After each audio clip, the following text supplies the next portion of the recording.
Thank you so much. Let's discuss with the former White House Communications Director under President Trump, Alyssa Farah Griffin, and Republican strategist Sarah Longwell. Before I start, I want to take a moment just to delineate between people who criticize President Biden's handling of this crisis in Afghanistan, which is normal political policy debate, and people who are praising Vladimir Putin, who is a murderous thug. So I just don't want there to be any confusion about what I'm talking about, because former President Trump called Putin's moves genius and savvy.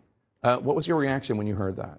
Well, it's not surprising. The former president had a soft spot for strongmen, including Vladimir Putin. We saw that throughout his presidency. But I would note, I think the former president, as well as other prominent Republicans, are really taking their pointers from one place, and that's Tucker Carlson's show on Fox News. He has become essentially an arm of the Kremlin in what he is talking about. What he is saying is indistinguishable from RT propaganda. RT is Russia Today, the cable propaganda. Channel, yeah. And what's happening is some of these Republican officials who've taken this soft approach and actually praised Putin, they then end up in Russian propaganda a day later. And they know this, and they know better. It's concerning, to say the least. But I would say, I think McConnell actually put out an extremely strong statement following the threats from Russia. And I think the smarter old school Republicans are in the right place on this. But there's a wing of the party that's very scary. And Sarah, Congresswoman Liz Cheney tweeted this quote about what Trump said. Mm-hmm. Former President Trump's adulation of Putin today, including calling him a genius, aids our enemies. Trump's interests don't seem to align with the interests of the United States of America. Aiding our enemies, by the way, I mean, Liz Cheney is somebody, Congresswoman Cheney is somebody who uses her words very carefully. Aiding our enemies is a crime.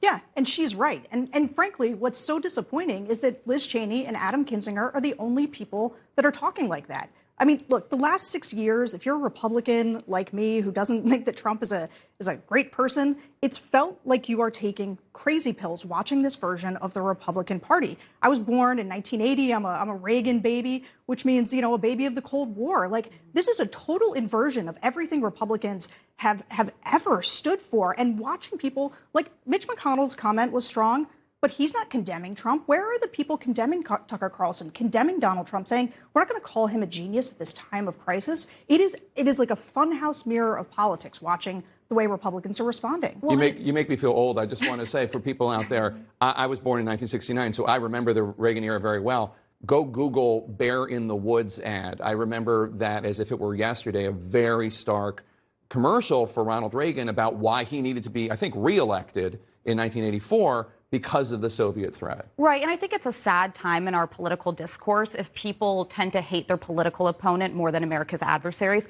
and that's what the Republican Party is doubling down on. But that's what Republican voters feel, according to polls. They hate, I mean, they approve of Putin more than they approve of Biden. Well, by the way, though, that's the direct result of Russian propaganda and disinformation campaigns for years in U.S. politics. They have been driving a wedge in our political discourse for the last decade, and we're now seeing the results of it. But it's also because we had an American president who sucked up to murderous dictators, most specifically Vladimir Putin. I mean, this is nothing new for Trump. He stood on the stage next to Vladimir Putin and sided against America's intelligence community. And when establishment Republicans said nothing about that, that was when you knew everything was different. So the one thing that has surprised me in the last few weeks is former Secretary of State Mike Pompeo praising Putin in the last few weeks.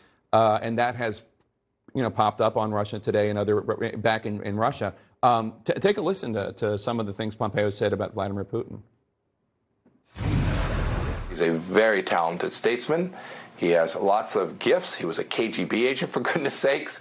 He knows how to use power. We should respect that. Very shrewd, very capable. I have enormous respect for him. I've been criticized for saying that. What was your response when you heard that?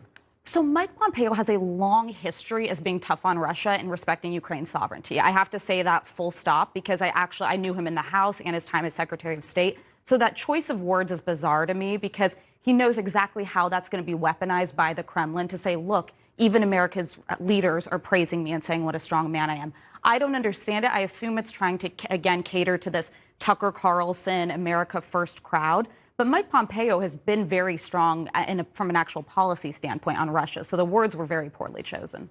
What do you think when you saw Pompeo say that? I mean, I think it's nauseating. I just, listening to somebody like, he was the Secretary of State. And the head of the CIA. Yeah. Giving that kind of aid and comfort to our adversaries. Look, I am surprised, or it's like I'm shocked by all of this, and yet somehow not quite surprised. All right, Alyssa and Sarah, thanks to both of you. Really appreciate it. Coming up next, we talk to a CNN reporter who has extensively covered the